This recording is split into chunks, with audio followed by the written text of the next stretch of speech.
I never thought I'd be the one to walk away. Growing up, I always believed family was everything. Blood was thicker than water, right? But life has a way of showing you the cracks in the foundation you thought was unshakable. My name is Alex, and this is the story of how I learned to put myself first. I have a younger sister, Emily. She's always been the star of the family, cheerful, outgoing, the kind of person who lights up a room just by walking into it. I, on the other hand, was the quiet one. I preferred books to parties, coding to socializing. I didn't mind the difference, really. I loved Emily and I was proud of her. But over the years, I started to notice the subtle ways our parents favored her. It wasn't anything dramatic, just little things. More attention, more praise, more excuses made for her mistakes. I told myself it didn't matter. I was the older sibling after all. I was supposed to be the responsible one. But then came the day that changed everything. Emily and I both graduated from college on the same day. It was a big moment for our family, or so I thought. Emily had studied marketing while I had gone into computer science. I had been working freelance since I was 17, saving every penny I could. By the time we graduated, I had a decent amount saved up, not enough to buy a house but enough to feel secure. Emily, on the other hand, had spent most of her college years living it up, and she didn't have much to show for it financially. The day after graduation, our parents surprised Emily with a brand new car, a shiny red Audi. She squealed with delight, hugging them like they'd just handed her the keys to a mansion. I was happy for her, truly. But I couldn't help but wonder, what about me? I didn't expect a car, I didn't even want one. But a simple congratulations or a heartfelt note would have been nice. Instead, my dad handed me an envelope. I opened it, my stomach sinking as I saw what was inside. It wasn't a card or a letter. It was a bill. A long list of numbers, amounts, and final totals. I stared at it, confused. What is this? I asked, my voice trembling. My mom smiled as if she'd just given me the best gift in the world. It's only fair, Alex. You've been working for years saving up. It's time for you to help out the family. My dad nodded in agreement. Emily doesn't have anything saved up yet. She'll need help getting started in life. But you're responsible. You've got money. This is just a small way for you to contribute. I felt my blood run cold. They weren't giving me a gift. They were handing me their debt. They expected me to pay for them while they rewarded Emily with a luxury car. And they actually thought this was fair. I looked at Emily expecting. I don't know, maybe a little guilt, maybe a hey, this isn't right. But she just shrugged and said, come on, Alex. You always say you don't care about money. That was the moment I made my decision. I took a deep breath, folded the paper neatly, and slid it back into the envelope. Thank you for this, I said, my voice steady. It's a real eye-opener. My mom beamed. I knew you'd understand. I smiled back, but inside I was done. I packed my bags that night and left. I didn't yell. I didn't argue. I just walked out. They didn't try to stop me. I don't think they fully realized what I was doing. Not yet, anyway. But that would change soon enough. 2 weeks later, I got the first call. It was from my mom. I ignored it. Then came the second call and the third. My voicemail filled up with messages. First casual, then increasingly desperate. Alex, we just wanted to check in. Call us back. Alex, why aren't you answering? We need to talk. Please, Alex. We didn't mean it like that. Just call us back. But I didn't. For the first time in my life, I was putting myself first. The first week after I left, I stayed at a cheap Airbnb in another city. I wasn't sure what I wanted to do yet, but I knew I wasn't going back. I had enough savings to figure things out, but my parents, they weren't as lucky. By the second week, Emily started calling. At first, it was all bravado. Dude, stop being dramatic. Just come back already. I blocked her number. Then my mom switched tactics. Alex, sweetheart, we're struggling. You know we've always supported you. Can't you just help us out a little? That was rich, coming from the woman who had smiled as she handed me a bill instead of a congratulations. Then came the real panic. One evening, I was checking my email when I saw a message from my dad. The subject line read, "Please read this." I hesitated, but curiosity got the best of me. Alex, we're in trouble. We took out some loans we can't pay back and we thought we could handle it. But things are getting worse. Emily doesn't have the means to help us and we thought you wouldn't mind. You've always been so independent, so responsible. We misjudged the situation and for that I'm sorry. But we need you. Please at least call us back. I stared at the email for a long time. It was the first time they had even come close to admitting they were wrong. But it still wasn't an apology, not really. They weren't sorry for how they had treated me. They were sorry that I had left, and now their perfect golden child wasn't enough to fix their problems. For years, I had watched them favor Emily, give her everything, make excuses for her while expecting me to be the responsible one. And now, when their choices had finally caught up to them, who did they turn to? Me. Because Emily, the daughter they had spent years prioritizing, wasn't capable of helping them. I closed the email without responding. A few days later, I got the call that changed everything. It was from my aunt. For the first time, I hesitated before ignoring it. I stared at my phone for a moment before deciding to pick up. Alex, her voice was soft, almost pleading. Can we talk for a minute? I sighed. About what? My parents? They're worried about me? Yes, she said. But I think they're a little more worried about themselves right now. There was a long pause, then she said, please don't be like this. They made a mistake. They thought you would understand.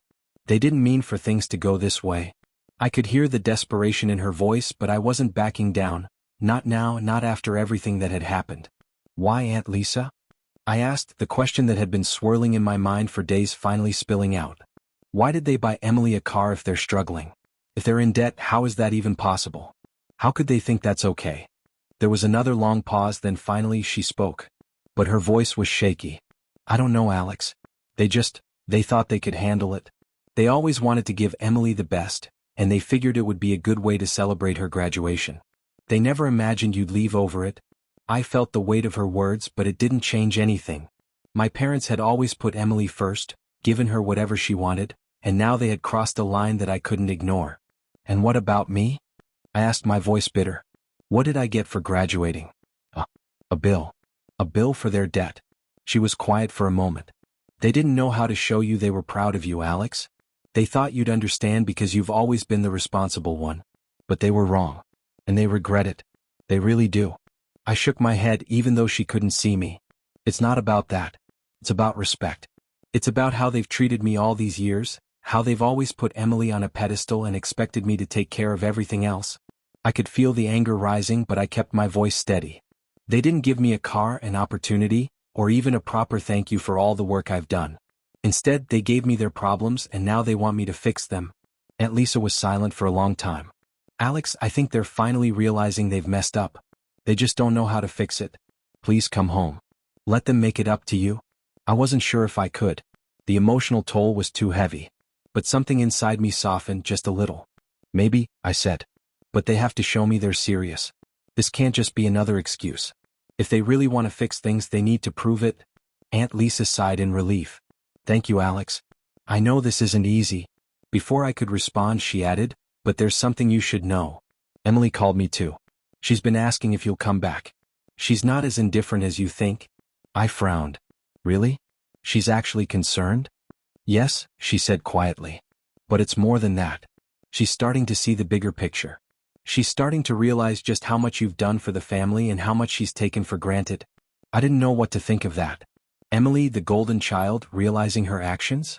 Sounded too good to be true. But maybe, just maybe, things could change. The days passed and I stayed in my little Airbnb, sorting through my thoughts. I still refused to call back, but then something unexpected happened. It was a Thursday evening when my phone buzzed. I didn't recognize the number, but I answered anyway. Alex? It was Emily. Yeah, I replied, my voice cool. Emily's voice was shaky, and there was a long pause before she spoke again. Alex, I'm sorry. But things got worse. Mom and Dad, they didn't listen. I tried to talk to them, but they're stubborn. They kept insisting they'd manage, but now they've had to sell the car.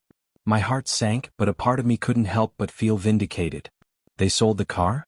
I repeated, my voice cold. Yeah, Emily's voice cracked. They had no choice. The bills piled up and we couldn't keep up with the payments anymore. They sold it to cover some of the debt. It's gone, Alex. I don't know what to say, man. I leaned back in my chair, staring out the window. A rush of satisfaction washed over me, mixed with something darker. They had chosen Emily. They had handed her a car and thrown my efforts in my face. And now, with all their mistakes catching up to them, they were losing it all. I wanted to gloat, to rub it in their faces, but I didn't say a word. For a long time, Emily kept talking, her voice breaking, but I couldn't bring myself to feel sympathy. Finally, I spoke, my voice firm. Emily, you didn't have to lose the car. You should have known this would happen, that they wouldn't have the means to keep up. They always expect me to clean up their mess, but this time I wasn't there to pick up the pieces. Emily was silent. I warned them too, I continued, my words sharp. When they handed me that bill instead of a gift, I told them it would come back to bite them. And now it has. Emily's voice grew desperate. Alex, please. I know this is messed up, but they didn't mean for this to happen. We never wanted it to turn out like this. I paused, savoring the feeling of power in this moment. I had finally broken free from their grip, from the years of being second place. You know what, Emily? I said coldly. Maybe it's a lesson they needed to learn the hard way. If they'd been a little more thoughtful, they wouldn't be in this situation now. I hope it stings. Emily started crying, and for a second I almost felt guilty. But then the image of my parents' smug smiles when they handed me that bill flashed in my mind. I didn't feel guilty. Emily's sobs echoed through the phone, but I didn't offer comfort. Instead, I hung up. And for the first time, I felt a sense of justice. The scales were balanced, and my family was finally learning the consequences of their actions. The next few days were quiet. I kept to myself, staying in the Airbnb, not responding to any messages or calls. I wasn't even checking my phone much, except to catch up on work. It felt freeing, honestly. I didn't have to deal with anyone's drama anymore. Then, on Sunday afternoon, I got a call from an unknown number. I was about to ignore it, but something inside me told me it was time to face it head-on. I picked up. Alex? Was my mom. Her voice was shaky and desperate. Please, can you just hear us out? I didn't answer immediately. Instead, I leaned back in my chair, slowly exhaling. It had taken them this long to come to me, and it felt good to know they were finally on the other end of the phone. Alex, we know we messed up, she continued. We never should have put all that pressure on you. We should have been better. We're so sorry. Please come back. We'll fix everything. Just come home. I could hear the pleading in her voice, but it didn't move me. This was the same woman who had always told me to be responsible while giving Emily whatever she wanted. The same woman who, instead of appreciating my hard work, had handed me a bill for their failures. Mom, you're sorry? I said slowly, letting the sarcasm drip into my words. You're sorry for what, exactly? Buying Emily a car while I was left to handle your mess? Is that what you're sorry for? Or are you sorry because you had to sell it? There was silence on the other end. I could almost hear her brain trying to process that, the reality of what she had done sinking in. Alex, we never meant for things to get this bad, my mom said, her voice breaking now. Please just come back. We'll do whatever it takes to make it right. You're still our son and we love you. I rolled my eyes even though she couldn't see me. It felt almost pathetic, hearing her beg after everything they had put me through. I'm sure you love me, I said, my tone flat. But love doesn't fix years of favoritism and neglect. You didn't think about me once when you made those decisions. Not once. I paused, letting that sink in, then I added, and frankly, I don't need your apology. It's too late for that. You should have thought about this before. The line went quiet again and I could feel my anger building. But I kept it cool, just like I had learned to over the years. I'm not coming home, Mom. You made your choices and now you're living with the consequences. I'm not here to clean up your mess anymore. There was a long drawn-out pause, and then my dad's voice came on the line, sounding strained and desperate. Alex, please. We were wrong. We see that now. We didn't mean for it to come to this. We never meant to push you away. I let out a low laugh, my voice dripping with contempt. You didn't mean to push me away? Well, you sure have a funny way of showing it. You bought a car for Emily, handed me a bill, and expected me to just keep taking it. You didn't push me away, you kicked me to the curb. Please, son, my dad's voice cracked. We were just trying to give Emily something. We wanted her to feel proud of her graduation and we thought that would make it right.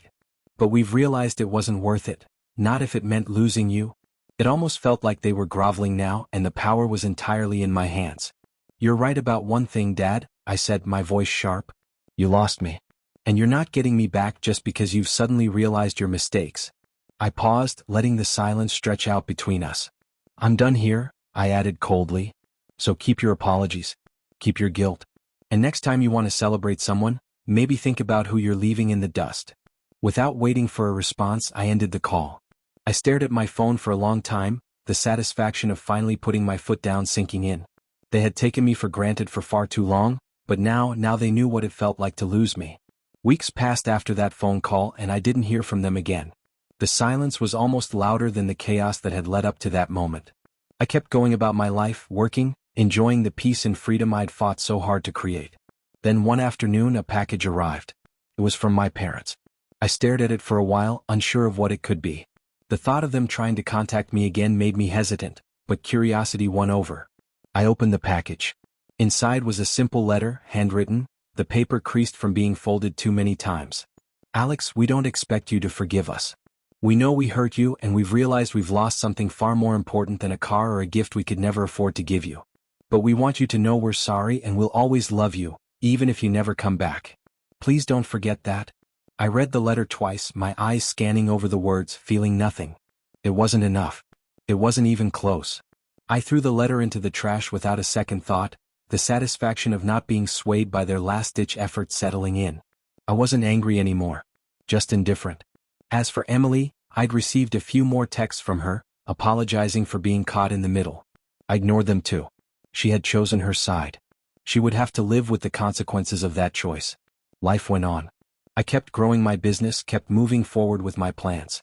It was all on my terms now, and I wasn't about to let anyone, least of all my family, take that from me. And as for them?